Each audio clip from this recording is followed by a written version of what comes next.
So, given the differences in personality and training between business professionals and analysts, we can assume that their language choices will be dramatically different, and that sometimes they'll interpret the same situation in very different ways.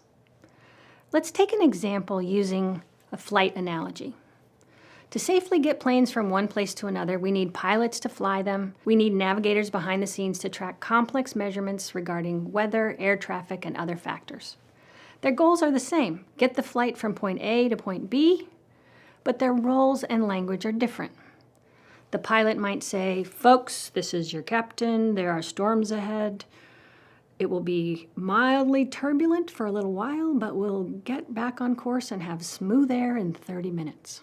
Informative, straightforward, reassuring. In the background, the navigators might then observe, we've got storms ahead, there's chances are small, we could get struck by lightning, we could get extreme wind shear, it could cause the engine to fail, but there's a statistically significant chance that we'll all be fine.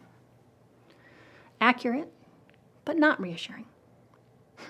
All kidding aside, these two types of professionals each bring incredible value to an organization, and they can bring even more value if they can work better together.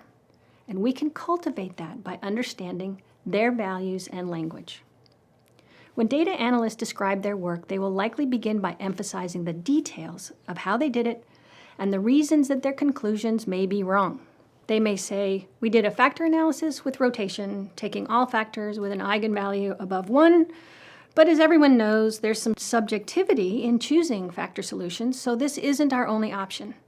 We did find 3 underlying factors, and we believe they characterize performance. How leaders interpret this is, okay, you did something fancy, you sound sort of like you know what you're doing, but you don't sound very confident, so should I trust what you're saying?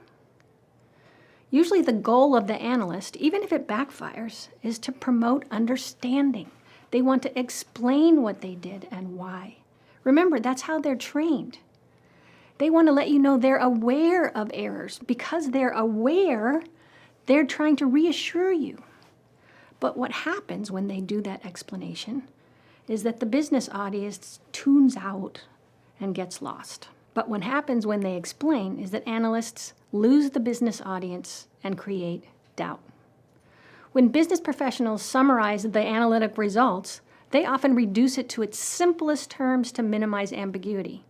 So after getting the results from the analyst, a leader might take that result and say, we've determined that our corporate success is solidly reflected in these 3 clear indicators, measured with a far superior methodology than any other competitor.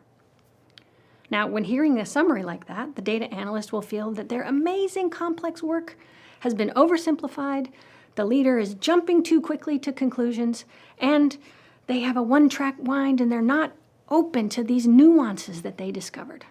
Leaders, on the other hand, get frustrated with how slow analysts are to reach a conclusion or how reluctant they are to provide a definitive opinion. Their impression is that analysts are overcomplicating things, acting wishy-washy, and not staying focused on the real priorities. Does this tension sound familiar to you? If we don't have a straightforward discussion about each other's interpretation, each side starts to feel like their perspective hasn't been heard. So think about a project of your own in the past that didn't go well, or maybe just could have gone better. How much of that problem was because of language choices or delivery? Were the teams making assumptions about each other because of their own perspectives? Think of the ways business and analytic teams you work with typically describe their work. What do they emphasize? Who is their audience? What don't they understand about each other? And while you think about it, what are your own biases? Remember, these frustrations are avoidable. We need both teams to perform well. We need both perspectives. We need pilots and navigators. And we need them to appreciate each other. What you will learn as translators is understand the needs and contributions of each team.